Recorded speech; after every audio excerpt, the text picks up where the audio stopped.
Hello, everybody. Welcome to Zone Defense. We talk all things NBA and NFL. Be sure to follow us on Spotify at Zone Defense Podcast, on Twitter at Zone Defense Pod, and hit that subscribe button down below because it really helps out our channel a lot. Also, drop a comment and let us know if you think the 49ers should pick Mac Jones at 3rd overall. Today, we will be debuting our 2021 NFL Mock Draft 2.0 with trades. How's it going, guys? I'm good, Drew. I'm excited for this mock draft. I mean, including trades is always a fun thing to get into. Could it be a little chaotic? I hope not. But obviously, we had a lot of good feedback on the last mock draft, and I'm excited to get into this one as well. Yeah, I mean, we know more about the draft board now. There was a trade as well. The Ravens acquired a second first-round pick in exchange for Orlando Brown. So I'm curious to see how that shakes up the board a little bit. Maybe they could package both those picks, get the first overall pick, and take Trevor Lawrence. Like every scout seems to think, or not every scout, a few scouts seem to think that Lamar Jackson is a system quarterback, which I've seen recently. It's a pretty smart opinion in my opinion. Not at all, but we can jump into it right now if you guys would like. Yeah. So first overall, really big no-brainer here. I know Chris maybe said the Ravens might trade up. Who knows what might happen, but it's most likely going to be Trevor Lawrence. I believe he's already begun donating to Jacksonville area charities. Urban Meyer, we talked about last episode, was right firmly behind him during his pro day. Lawrence is fully healthy. There were some commitment issue questions that came up a couple weeks ago, whether or not maybe football is not the biggest priority in Lawrence's life. Maybe he's not a good competitor, but who cares? He's still the best prospect in this class. He's going number 1 overall to Jacksonville. But Chris, I will let you go ahead and do the Jets pick, which I think is also pretty much a no-brainer. Yeah, we'll jump through this one really quickly to give us more time to, work through these trades and stuff. But this is going to be Zach Wilson, clearly. I mean, in my opinion, Justin Fields should be the second overall pick. I think he's clearly the second best quarterback in this draft class. Like I've been saying it feels like I've said the same thing for every single draft or content we've done at all. But, Zach Wilson, he's going to the Jets at 2, so no point in overcomplicating things. Yeah, I got nothing much to add there. It doesn't make sense probably for them, and I think they believe in him. But like you said, Chris, you could make an argument for Fields at 2. But it probably won't happen. We've gone over this ad nauseum. We've been arguing over Wilson or Fields for the last few draft episodes we've done. So I'm not going to spend too much time on it. I like Wilson a little more than Fields, but I think if Jets take Wilson or Fields here, they really can't go wrong. It's really surprising, though, because now we get to number 3. We just said right there that Fields seems like the obvious choice, the obvious third best quarterback in this class, maybe even the second best quarterback in this class. However, if recent rumors are true, Fields is the only of the top 5 quarterbacks that is not going to go at number 3, all but for sure. The rumor is that the Niners camp that Kyle Shanahan wants them to take Mac Jones. The scouting department wants them to take Trey Lance, and Justin Fields, nobody wants him to take. So with my pick here with the Niners at number 3, I think I am going to go with Mac Jones. I think the head coach ultimately wins out in these battles. I think they could very well take Trey Lance as well. Would not surprise me. But if that's how it is, that's the pecking order. I think overall, Kyle Shanahan, they just gave him this huge contract. I think they're going to go with his guy. And if his guy's Mac Jones, I think he's going to go number 3 overall, even though I think it's kind of a dumb pick. And I think Fields and Lance are both more talented than Jones. Jones fits the Niners system and will probably be a successful quarterback, I think, in the NFL. Yeah, I think Mac Jones has a pretty high floor. Another thing I've said very oftenly. I think he has a high floor. I think he's going to come in right away. He's pretty much NFL ready, and I think he'll have a good rookie season. He could even win Rookie of the Year. Who knows? He's going easily to the best team out of any of these top 5 rookie quarterbacks. So definitely could win the Rookie of the Year. I think that's a possibility. But at the same time, I don't think he's got the upside of a guy. He's not a guy I would waste 3 first-round picks to trade up for, I guess. If I'm trading up for that pick, I'm taking a Trey Lance. I'm taking Justin Fields for the long-term approach because you don't really have a lot of other options. If this doesn't work out, they're pretty much just screwed at quarterback for the next 5 years. So I think they definitely should go with either Fields or Lance, but them getting Mac Jones, he's going to come in right away and be ready to help them win. And I'm assuming he will play sooner rather than later going into his rookie season personally. But I'll let Roman jump in. Yeah, so obviously in that first mock draft, the rumors of Mac Jones to San Francisco, those were just rumors, nothing really more to it, and you're kind of riding that wave. I think this time, though, you can take that a lot more seriously. with Mac Jones going at 3. Although they did leave the door open for a guy like Trey Lance, possibly. I think Mac Jones is not set in stone yet, but it's certainly looking that way. So I think it makes sense, and that just opens the door for more trades down the board, which I don't want to spoil anything here. But number 4, the Atlanta Falcons, a clear trade down candidate. They've made it clear. Although I've seen mock drafts of them taking Florida tight end Kyle Pitts, even though there is a quarterback in mind that they said that they would take if he fell to 4, I'm not going to believe that. I'm thinking they're going to trade down. And the trade candidate to come up to 4 will be the Denver Broncos. I know the last mock draft, I had that pick at 9. I gave him Trey Lance. This time, I'm going to have them trade up to 4 and still take Trey Lance because I think that's the quarterback that they like.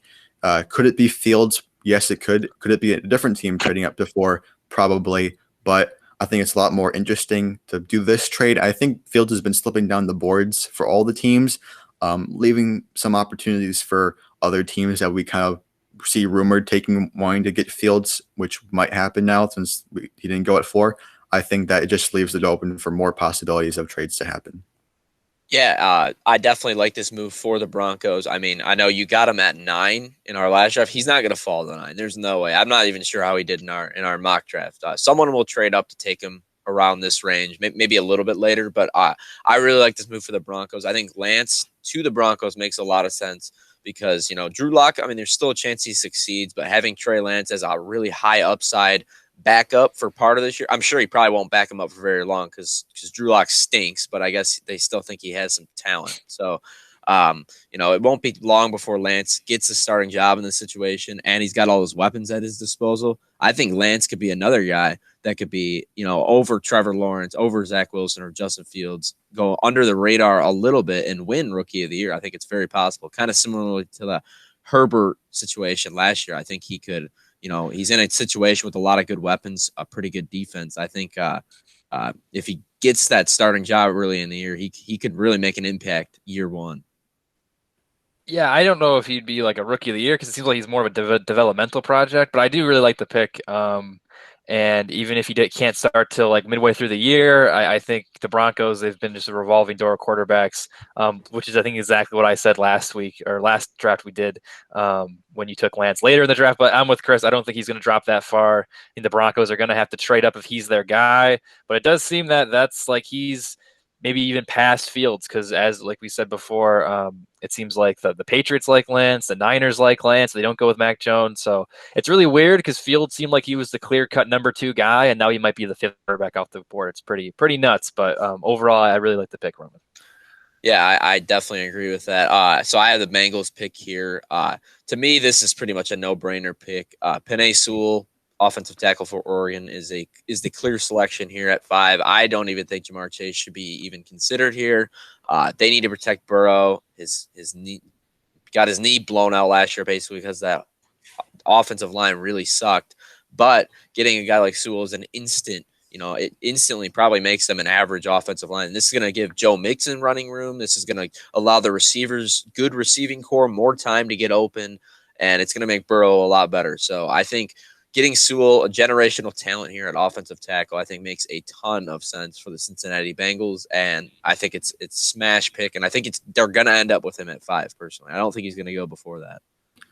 I mean, for anyone with a brain, this is the pick here. Although I do think they're actually seriously considering taking Chase at 5. I think Joe Burrow is kind of leaving that up to the organization, saying, "Hey, you can take either Sewell or Chase, but look at my scar real quick, and then remember that as you make the pick." I think Sewell is a clear-cut pick here, but obviously we talked about this last time. It would be fun to see Chase and Burrow back together, but Sewell is definitely the pick here.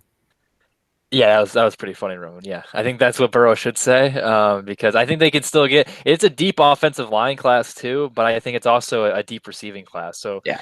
I think they can wait to the 2nd, 3rd round, address their receiving needs, and get the top offensive lineman in the draft, which is, I would say, T. Higgins was pretty good last year as wide receiver. I think the offensive line is more of a pressing concern than the receiving core. But I will hop in now. I have the number 6 pick. It's with the Dolphins.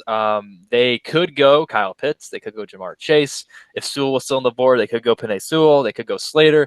However, there have been some rumors that they are going to trade down. Yep. I ultimately think they are going to trade down. And I think they're going to trade down with a divisional foe, and that foe is going to be the New England Patriots. I think they're going to demand a king's ransom for this pick, but I think ultimately Bill Belichick, they're gonna get it done. And I think they're gonna get the pick. And by all accounts, there's one clear-cut guy they want to get with this top 10 pick. He's still on the board. I don't think they want to worry. Hey, maybe get the Lions. Who knows? Maybe they go quarterback. If they want to get their guy, and that's going to be Justin Fields of Ohio State. I think he's going to be the quarterback of the future for the Patriots. And by all accounts, again, there's plenty of rumors out there saying they want to trade in the top 10. They want to take Justin Fields. So I'm just making that happen here. Yeah, no, this is extremely interesting, and I never even thought about this being a possibility. The Dolphins moving up to, the Patriots moving up to 6. But I mean, if Fields is going to fall, which I actually now believe he's going to fall past all the way to 6, I think this makes a ton of sense. And the Dolphins, yes, they've been very much in rumors to trade back again. They could do it, get a king's ransom. I know they need to build around, Tua.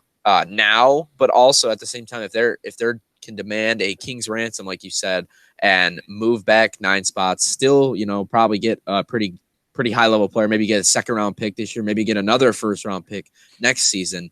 I think it makes a ton of sense for both organizations, and it's a move that I could definitely see happening on draft night. The Patriots have done more wild things on draft night, more wild things throughout the season, and have been a proven winner. So I think, any move that they decide to make here, I can't question it. So I definitely would love this move, and I think Fields would succeed at an extremely high level with the New England Patriots after a little bit of developmental period. So I like this trade. Yeah, I definitely think a trade up was going to happen, whether at 6 or preferably 7 if you're a Lions fan. Spoiler alert, if Fields fell, I would have traded back with the Patriots at 7. So thanks a lot, Drew. But it definitely makes sense as to why they would want to move up into the top 10, which has been heavily rumored. Fields, I think that it won't fall out of the top 10, that's for sure. I think it's looking likely that even all 5 quarterbacks will not make it out of the top 10, regardless of how the board shifts out. So I think it's definitely a fair pick to assume that, Drew. Obviously, number 7 is the Lions. I kind of hinted that I was going to trade back with the Patriots if Fields was available. However, I think even though the Lions are also a team that could trade back with different teams as rumored, I think either the Patriots, the Eagles have been in talks, the Vikings have been in talks to trade back. I think that without a real obvious candidate to trade up for any of those teams, I think the Lions might just stay pat here. Last time I had this pick taking Jamar Chase. I think it's going to likely be the same if this is how the board plays out. So I'm taking Jamar Chase here. However, if, let's say, Fields fell to 7, definitely they'd be getting some calls to trade back, in which case the Lions have had plenty of other options past 10 as well. So I think they can do a lot of different things. Yeah, I mean, even if all these quarterbacks are off the board, I could still see a team that wants a positional player, and one in particular that I would like to mention is the Arizona Cardinals moving up to 7 and grabbing Kyle Pitts. I think that's been something I've seen rumored around a little bit. I think it's extremely interesting, and I think it makes a ton of sense for the Cardinals. And then, I think the Lions at 15 could get one of Jalen Waddle or Devonta Smith most likely. So I think it makes a lot of sense for both sides.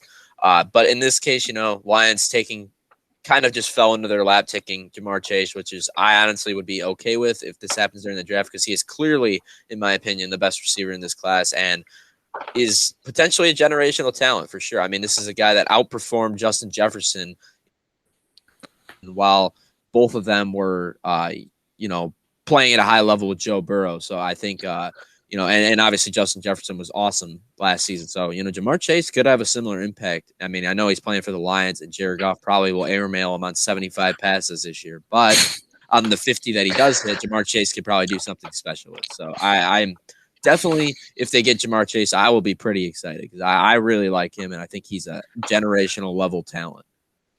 Yeah, Roman and I were actually talking before the episode, and I said that if the Lions didn't trade down, there was a group of guys that I would prefer them taking. Chase, Fields, or Kyle Pitts. Fortunately, the way this mock worked out, 2 of those 3 guys are still available.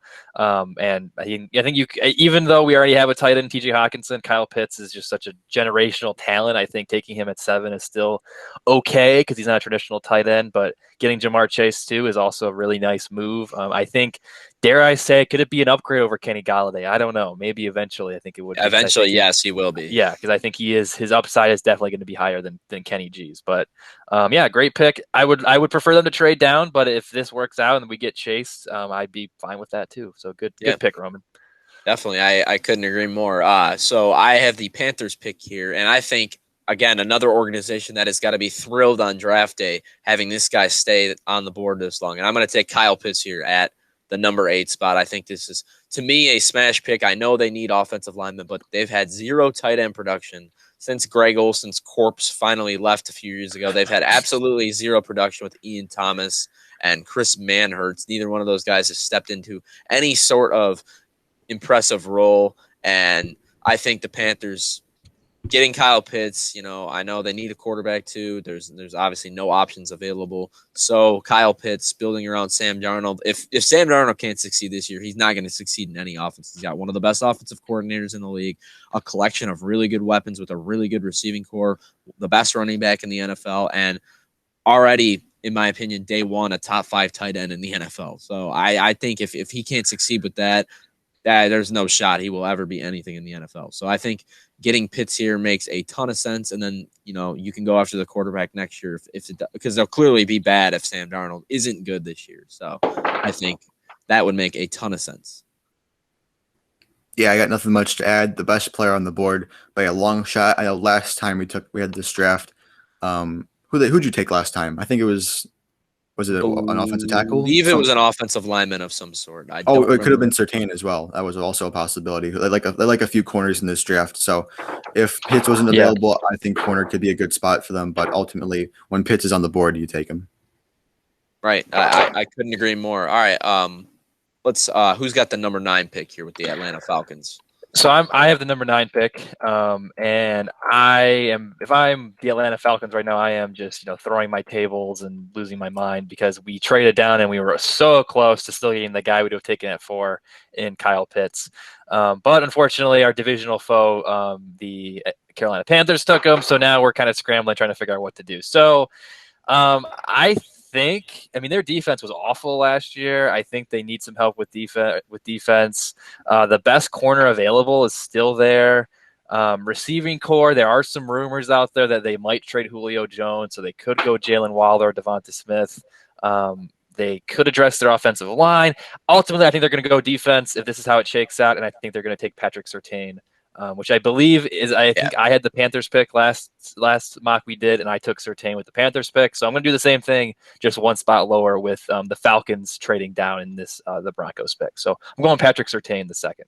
Yeah, I think this makes a lot of sense. I know you were pretty devastated not getting Kyle Pitts here, but in my opinion, I think the Falcons should not go with Kyle Pitts because they did. And I actually do think I've been thinking a little bit more lately, and I think that might be a little bit overblown with the Falcons with Pitts because, they spent a 2nd rounder to get Hayden Hurst, and he was all right last year. So I don't think it's super pressing need. If they can get another 1st round pick somehow by trading Julio Jones, I think that makes a lot more sense. But I think if they've only got 1 1st rounder, I think if they trade back, besides a quarterback potentially going, I think they'll go corner like you went with Surtain. And I think that's a pick that makes a lot of sense and probably pisses off the Cowboys a lot because I think they were a lock to go corner here. So let's see what Roman does here, though. I think this is a very, very interesting pick here, right before my Giants pick.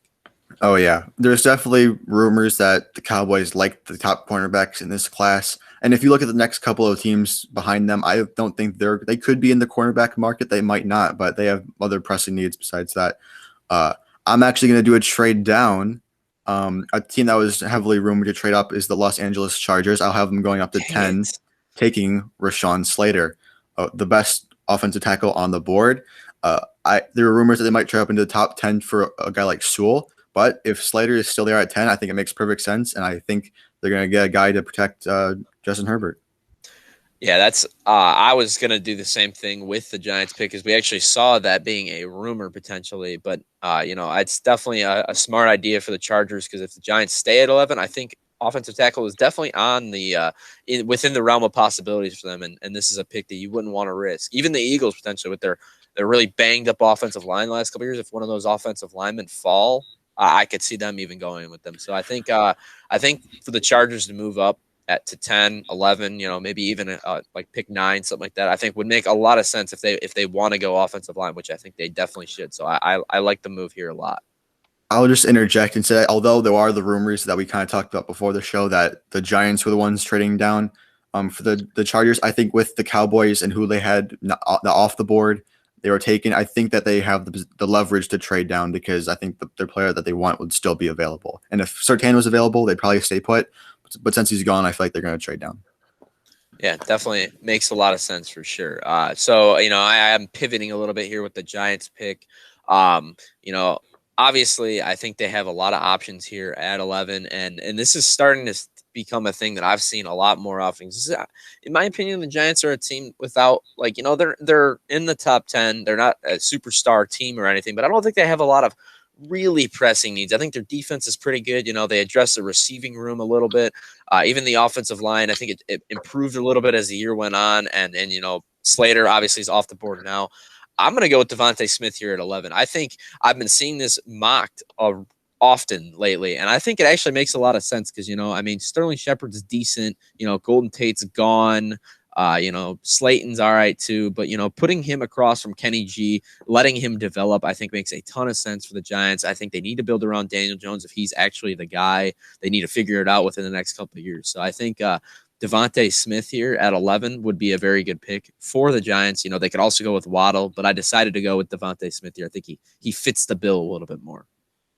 I mean, it's funny because last episode the Giants took Micah Parsons. I think Drew made that pick, and I said that they could still be in the market for wide receiver, and you guys disagreed with me. So I'm interested to see that change over the past couple of weeks because I do think they could use a guy outside of Galladay, and I think Smith would become the second best wide receiver on the team. Even Waddle would be the second best wide receiver. So I think it makes sense for them.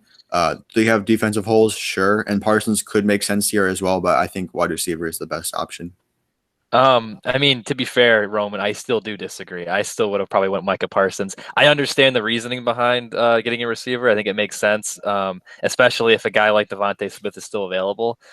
But I ultimately would have went defense, I think, to address their linebacker needs, especially with Micah Parsons still on the board. But Smith he's a really talented player. Obviously won the Heisman last year, and he could be slot, like you said, right in there behind Galladay.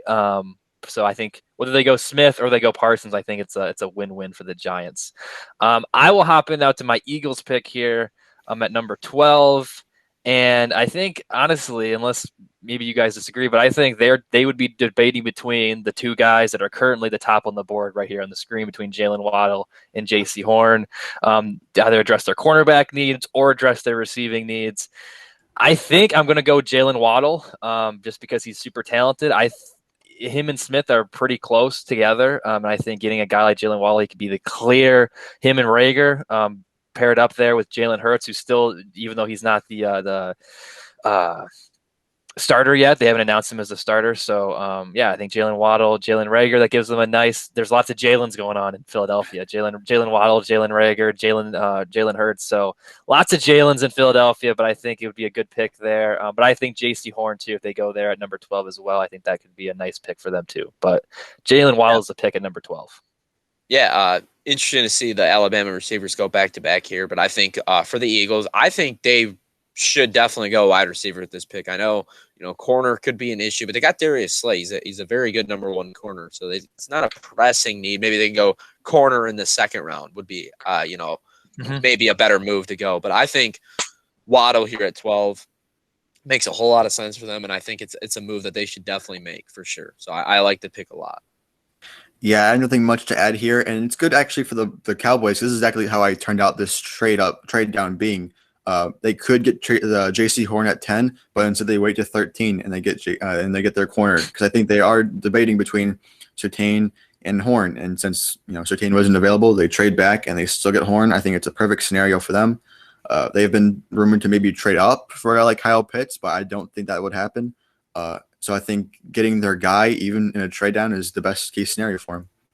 Yeah, I love this move for the Cowboys. You Yeah. know, they traded back, probably got some decent amount of extra assets as well, just to get J.C. Horn, which, I mean, there's an argument that he's the best corner in this class. I don't think there's a clear number one. I know Surtain is the guy that gets mocked first pretty much every time, but I think Horn is right there about the same, prospect level. So definitely a good move for them.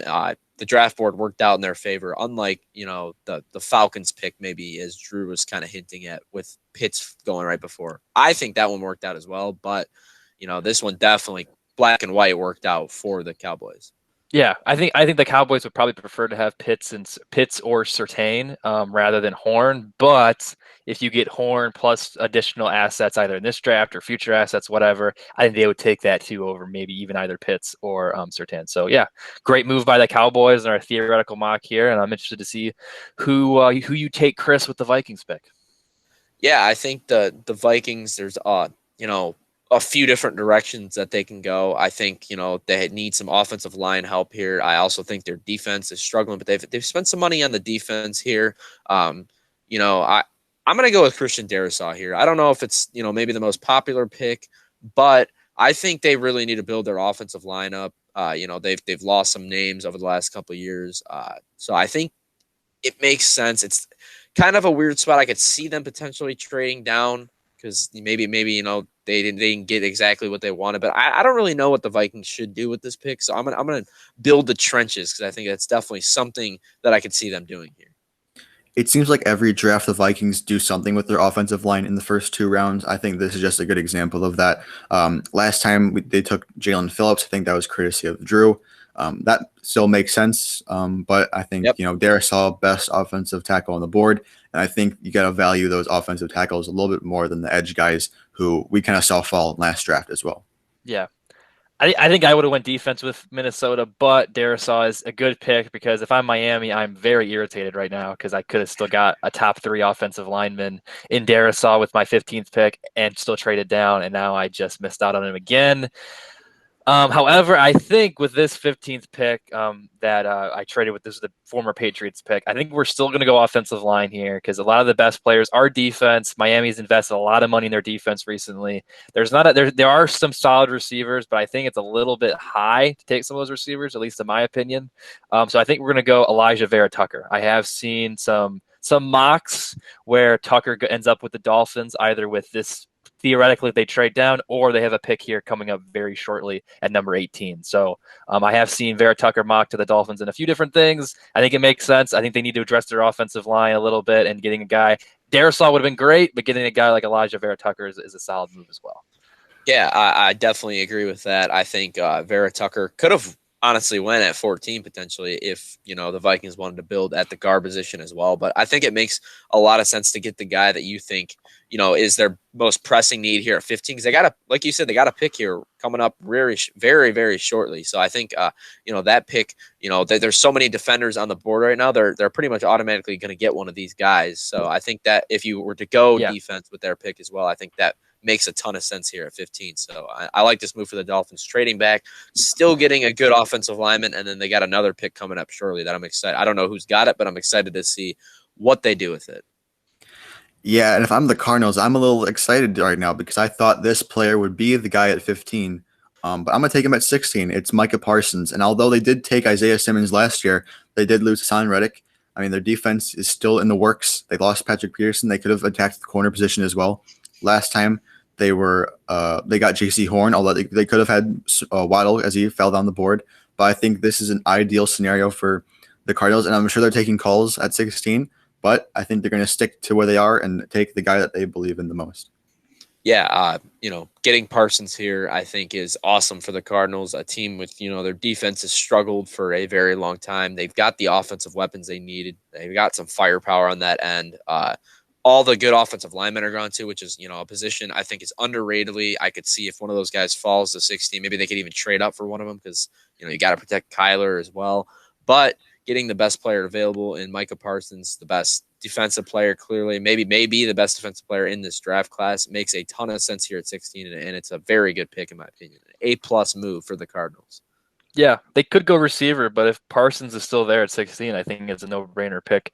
And I mean, they could maybe even trade down and get a king's ransom for if Parsons is still available. Maybe a team lower would really be interested in getting him too. Yep. So I think if the draft works out like this, I think the Cardinals are in a really, really good spot. But yeah, who are you going to take with the Raiders pick here, Chris? Yeah, so I haven't been in the trade action at all here. I would like to make a move here. I'm going to trade with the Atlanta Falcons, actually. So it's going to be their second round pick. So the Raiders will actually not get a pick in this mock draft that we're doing, since we're only going one round. But I think this is, they moved back already with the Falcons. They can use some of those assets. I'm sure they got a lot for it to trade back up and get the Raiders pick here. And I have a player in mind here. I'll just wait for the trade to go through. I think it's, clearly, this is a team that has a lot of needs. I mean, this is, their defense really stinks. Their offense, I mean, it's all right, but they got a new offensive coordinator. I think they're going to run they're going to run the ball more, and who better to do that with than, the best running back in this draft class, Najee Harris. I mentioned it before the draft that I wanted them to trade back from their pick, back down to the Patriots pick and take him, but I think this is just as good. And with the Raiders, that they don't really, in my opinion, offensive line.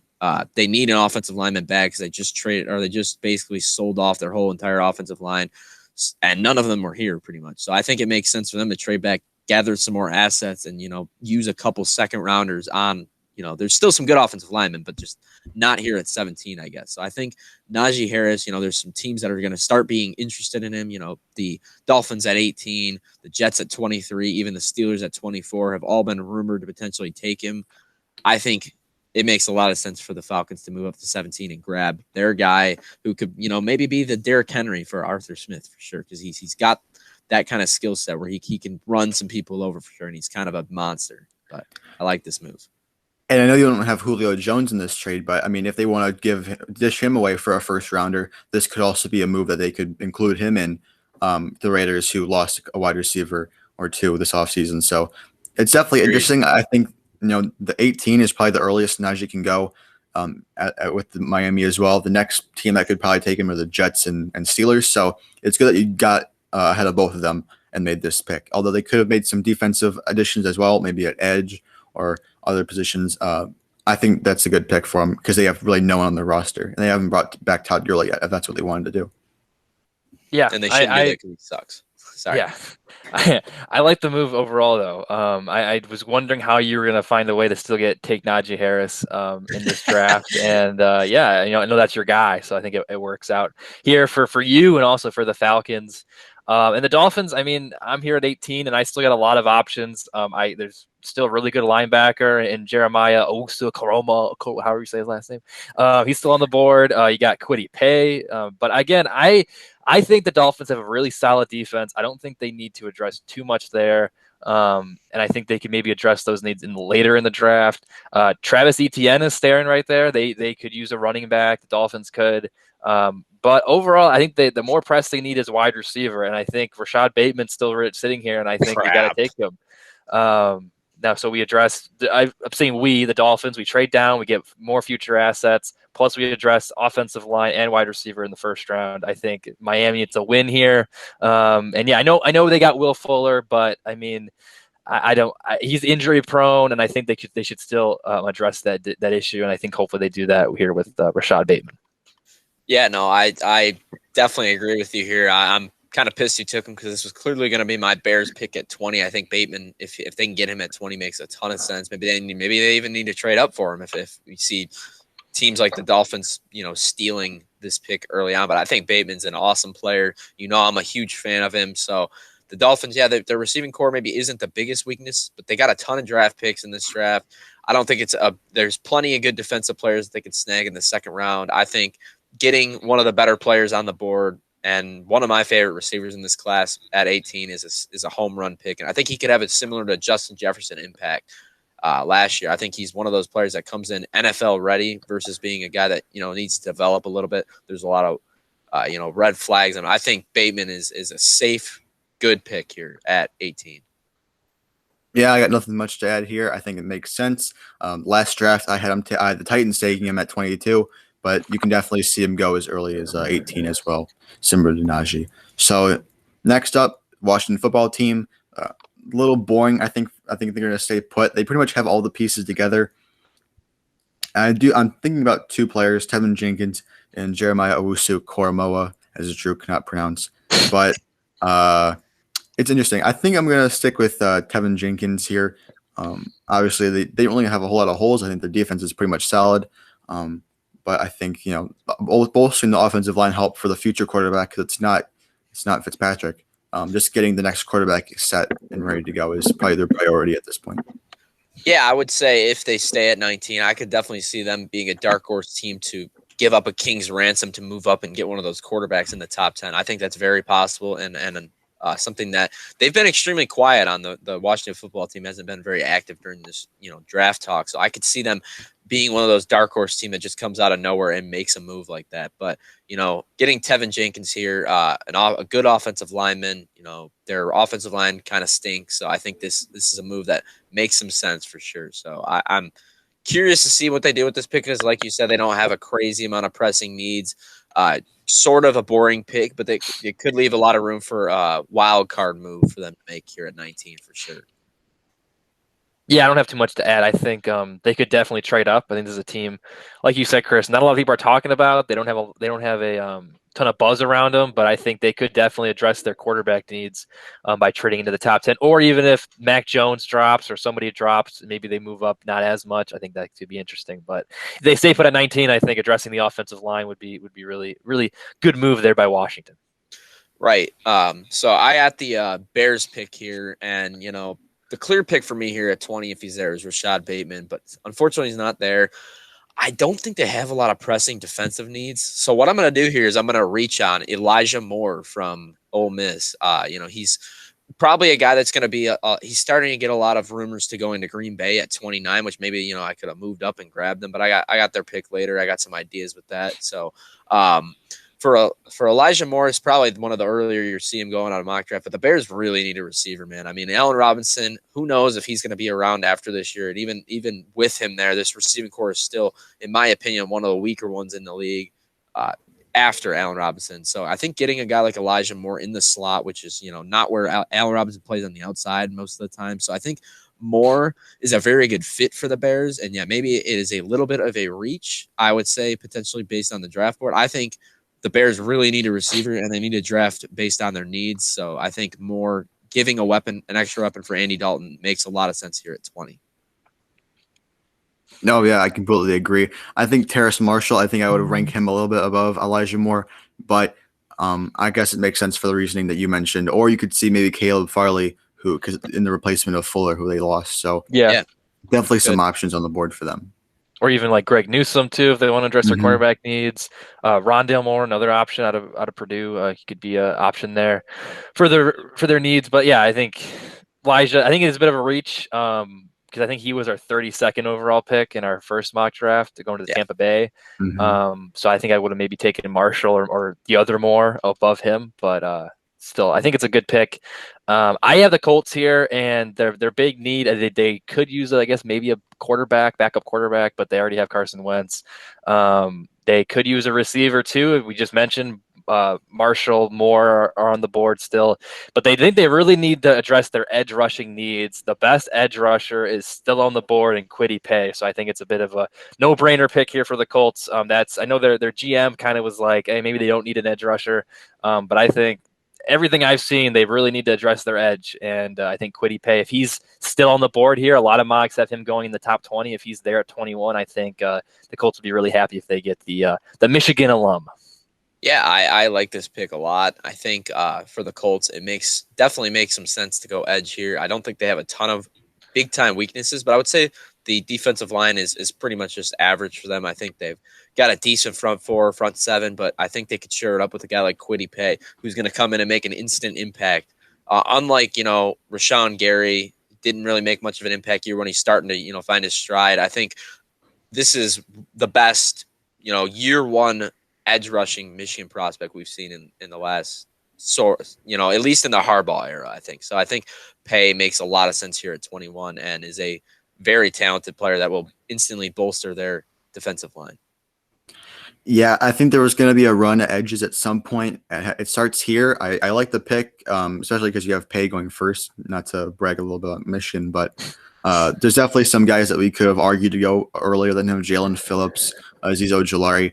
There's rumors that Gregory Rousseau is going to go in the first round, and we didn't even have him in the first round in our first draft. So it's interesting to see where these edges fall, if they do fall like we have today.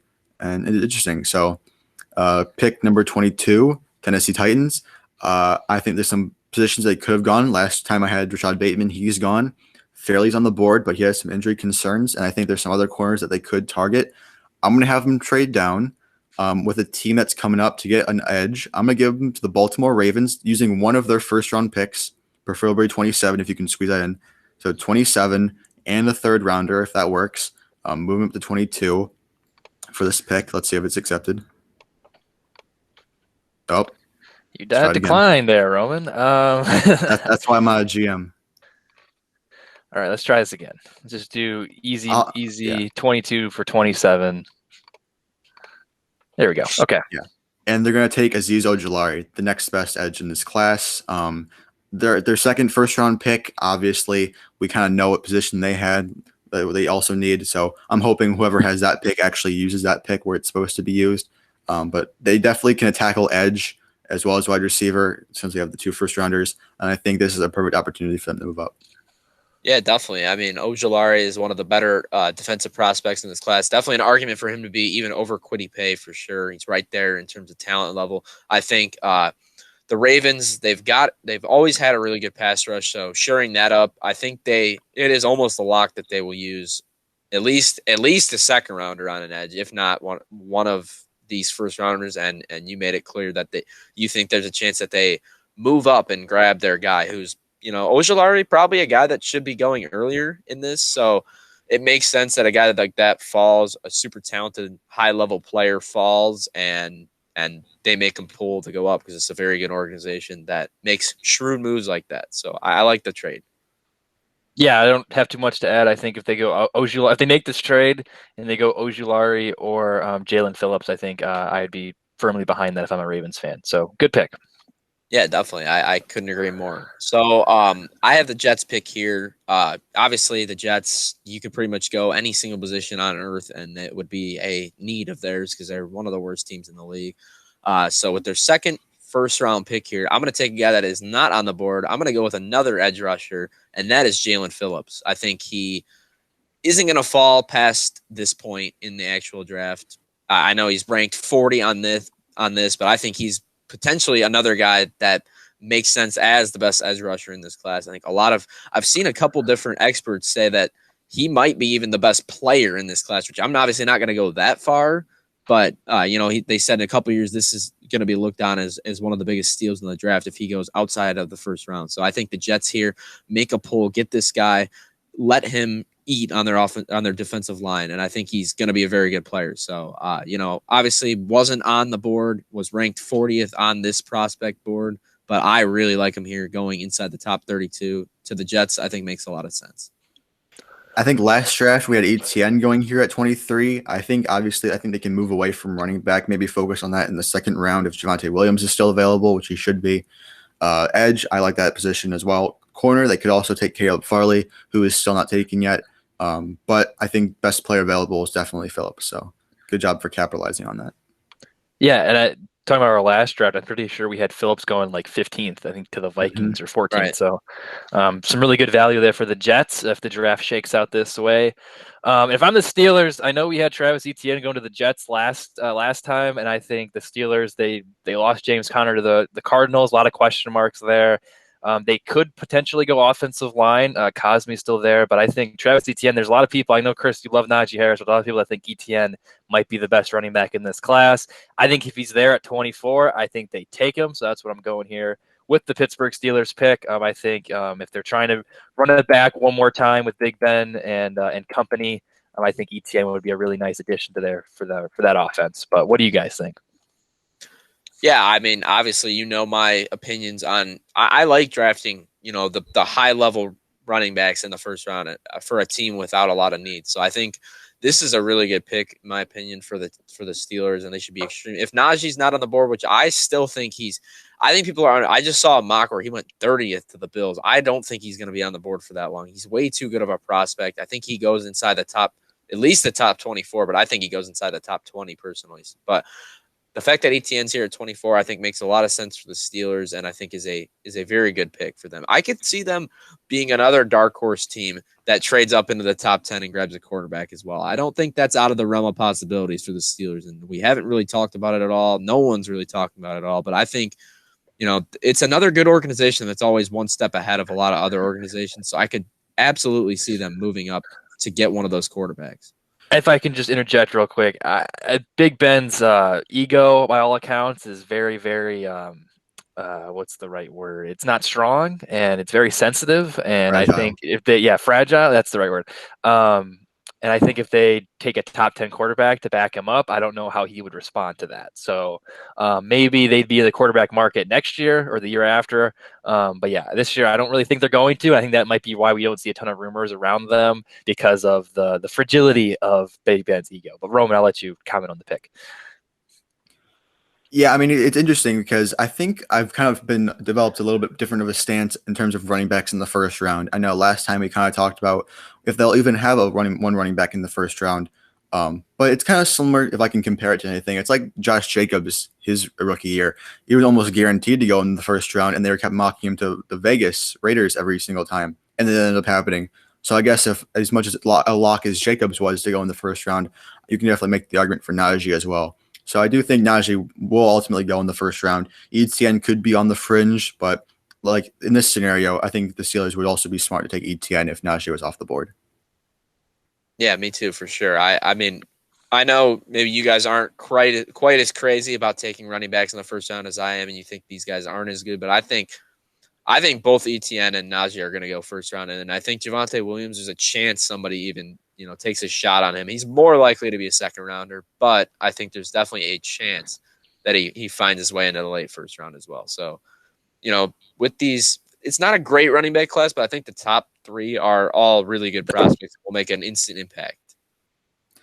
Yep. So at 25, that's my pick. I got Trevor Lawrence first overall, obviously. I think the right position would be offensive line just to cover their bases and to give them protection. However, they're not going to do it here. I'm going to have them trade down. Only a couple spots with the Saints, actually, if you can get that trade done.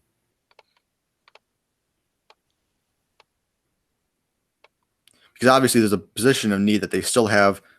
This linebacker is still available. I'm going to have them take Jeremiah Owusu-Koramoah, arguably the best linebacker available. And I'm surprised he slipped a little bit this far, but I think it makes perfect sense for them considering they lost a couple linebackers and overall pieces on defense in general. I think they can capitalize on this right away. Yeah, that sucked because I was going to take him at 26. I think, maybe not the most pressing issue for the Browns would be getting Koramoah, but he probably isn't going to fall as far in the draft. So having him get to 25, I was like, wow, this is a really good pick if he slipped one more to 26, but he unfortunately did not. This is a very good pick for the Saints, who need a recharge on their defense. I think, it's a good defense, but a lot of the players are a little bit older. I think Koramoah comes in and makes an instant impact for that linebacker room. And I think he can be a bolstering force for this Saints team. It's still trying to compete despite, being way over the cap and stuff. They're still trying to compete for a championship. So I think getting a player like this, a clear team need for them. So good pick.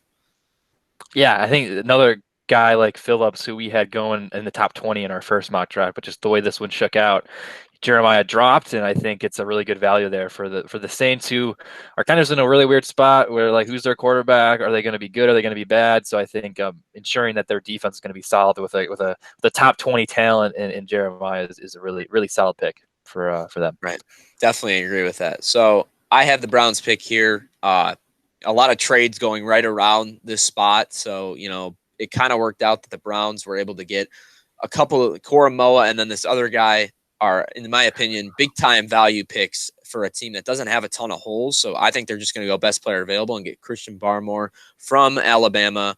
I think their front 7 is pretty good. They get a decent amount of pressure on the pet, get a decent amount of pass rush. They have an okay run defense, but getting Barmore, I think, can really solidify that front 7 because they just signed Jadeveon Clowney pretty recently. Linebacker, could have went with Jamin Davis, could have went with Newsome even with some of their cornerback injuries, even though I think they have a talented secondary. But I really think going defensive line makes a lot of sense for the Browns, and even receiver would have made sense, but there's not really anybody that I wanted to go with here at this pick besides maybe Terrace Marshall, but I decided against that. But I really think Barmore is the clear pick where things with all these trades happen. I think it makes a lot of sense for them. Yeah, Barmore was on the fringe during the last time we did the mock draft, and he was going to go early second since he didn't go for the first round.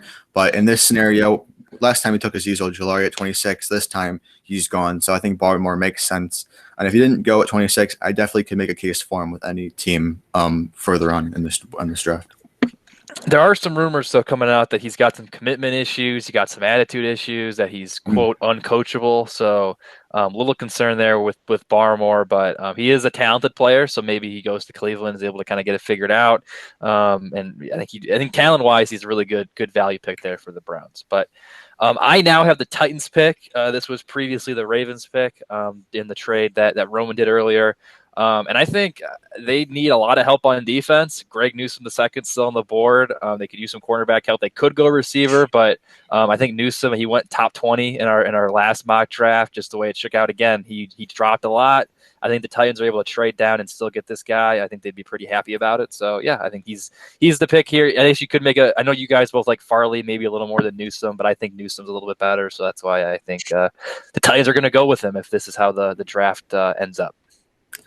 Yeah, you're right about the Farley take. I think I would prefer him a little more, but it's good that you had the control on this one to give your love to Greg Newsome, who I think could go in the first round, but if not, definitely early second for sure. Yeah, I think for me, this is a good pick for the Titans. They could have gone with the receiver here as well. I think both are pressing needs. Honestly, I think the Titans have more holes than people think. I don't know how. I said the same thing last year, and they ended up being fine. But I think they're gonna.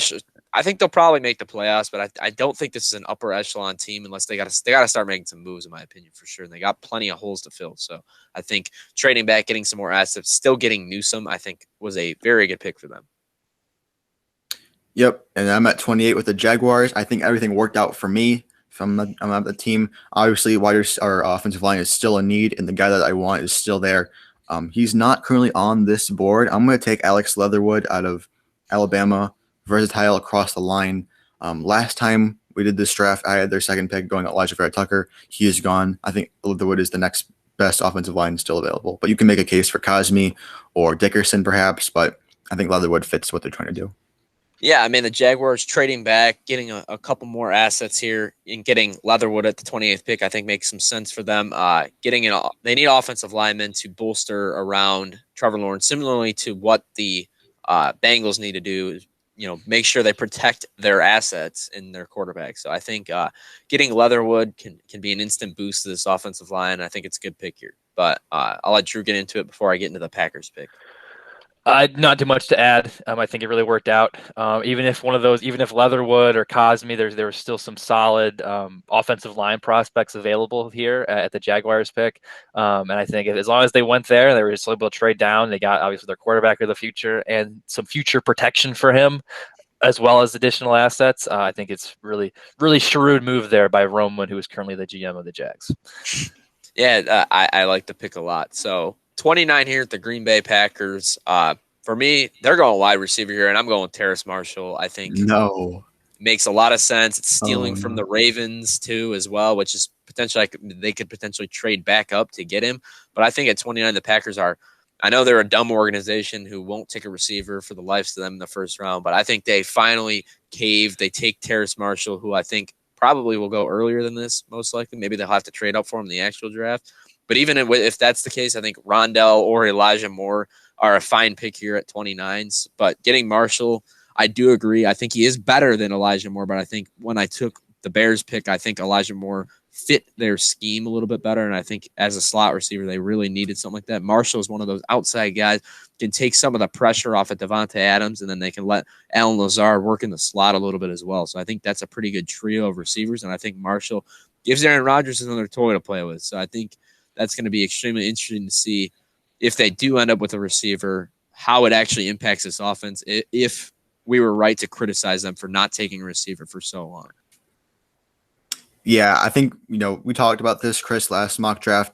Marshall to the Ravens, that's kind of a lock to me. But obviously I traded up, so the Packers had their opportunity to snatch them, and they did.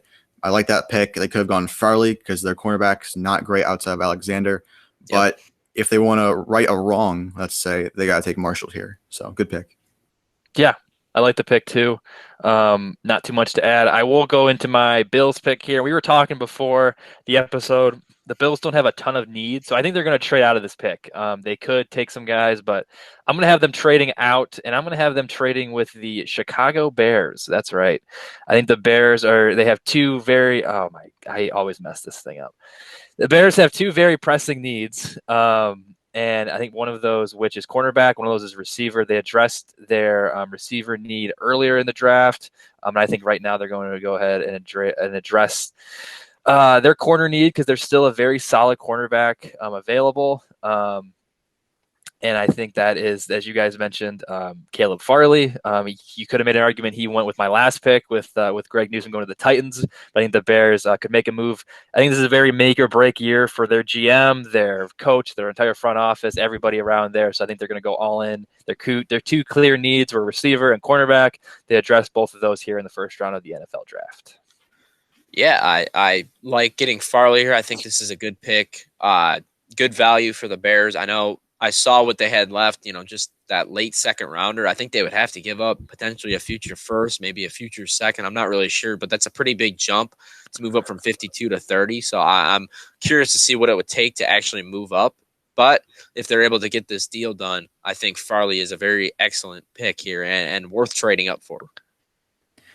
Yeah, definitely. I don't see him slipping into the second round. I think obviously there needs to be an opportune moment to go up and get him, and it makes sense for the Bears, who I'm not happy that they still fill the hole, but I'm happy that they were able to make a move that fits that need. So I'm at 31 now, the Ravens' second pick of the first round. And if you could do me a favor, Joe, could you scroll across the first round? I just want to see the board one more time before I make this pick.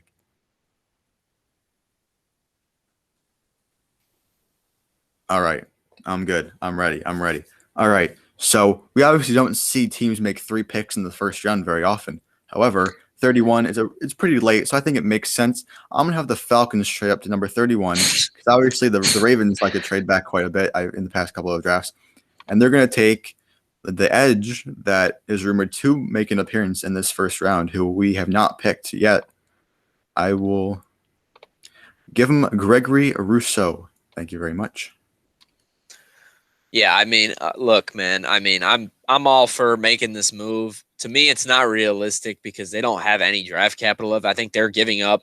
If they make this move, they have to give up their first rounder next year, and I don't think they'll be willing to part ways with that because it's probably going to be a top 10 pick.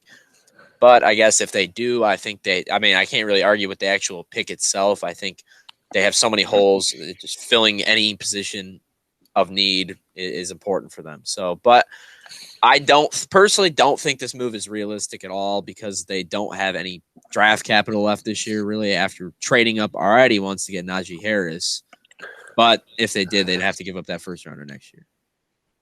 Yeah, and I think if they don't trade up for Najee Harris, then this could be a very reasonable move. I even think maybe if the Ravens already traded out or traded up, and they're sitting here, and there's a guy like Rondale Moore still available, I think maybe there's likelihood that they could maybe stand pat too. But when you get to this end of the draft, I mean, late first round, a lot of different things happen. A lot of different things could happen. So. It's definitely a possibility the Falcons jump back in and get Rousseau, who's a guy who I don't think we had going in the first round last time, but a guy who's been getting some more buzz here as of late. Right. All right. So, yes. I have the last pick in the draft with the Tampa Bay Buccaneers here. And, this is an extremely interesting spot for them to be in. And last time Elijah Moore went at this pick. He's not on the board this time. But this time, I will go finish the draft with another receiver, and it is Rondale Moore from Purdue. And I think he is an extremely high-level player.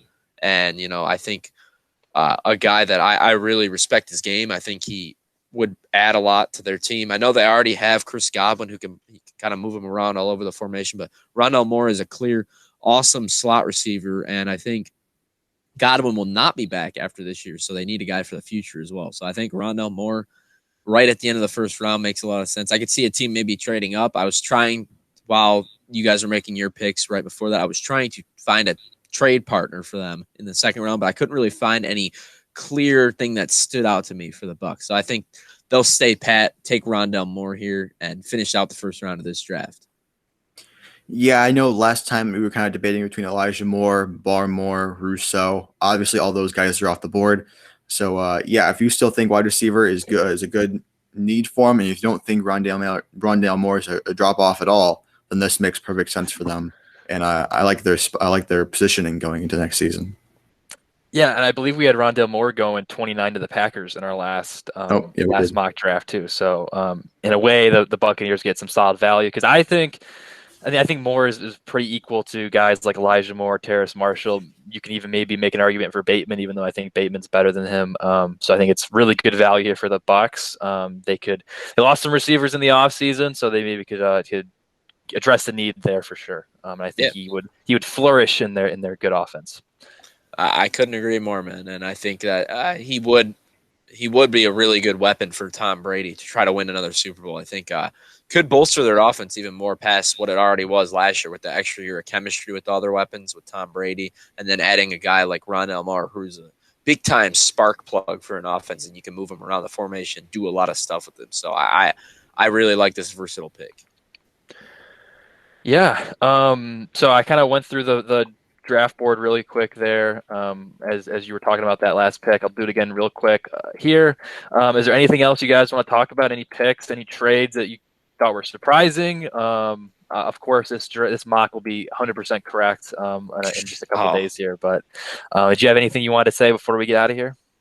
No, I had a lot of fun doing these trades with you guys. I think it made the draft pretty interesting, and it was a little bit tough to keep track of all the different moves we were making because we did make a lot of picks. But I think this draft is going to be crazy. I think there's going to be a ton of trades. There's going to be teams flying up, flying back down, trading back up after they just traded back down. I think it's going to get crazy, man. So I'm excited to get weird on Thursday with this draft. And that was the complete opposite of last year's draft. So I hope you're right about that because last year there were barely any moves at all, and it was not interesting. This year, however, I expect a lot of things can happen, and my mind is scrambled, to be honest with you. I'm just excited to get it done with and just sit back and relax and be a fan like everyone else. Yeah, there's a definite possibility that nothing happens again because I know there are some concerns over the lack of scouting, the lack of the combine, the lack of a college football season last year, all that stuff. So there is a chance that it's all just noise and that nothing actually comes to fruition. But hopefully it's as nuts as our mock draft was here today. But that'll do it for this episode. Once again, we are the Zone Defense Podcast. We will have a NFL draft kind of recap here following the NFL draft, so be sure you look at that. We'll also have previews for the 2021 NFL season, both in terms of regular season. We'll go division by division like we did last year, as well as fantasy previews, fantasy rankings, mock drafts, all that fun stuff. And Chris and I are also going to continue doing our weekly Zone Defense Basketball Hour as the NBA playoffs get closer and closer. So be sure to subscribe to us on YouTube, follow us on Spotify and Twitter at Zone Defense Pod, and search us on Apple Podcasts so you don't miss a thing. We will also try and be live tweeting during the NFL draft on this coming up Thursday. So make sure you check us out on Twitter at Zone Defense Pod, like I said. And also smash that like button, drop a comment down below. Let us know your thoughts on our 2.0 mock draft, whether we did a better job this time than we did in our last one, or if we did maybe a worse job. Who knows? But overall, thank you for listening to this episode, and we'll see you next time. Peace. See ya.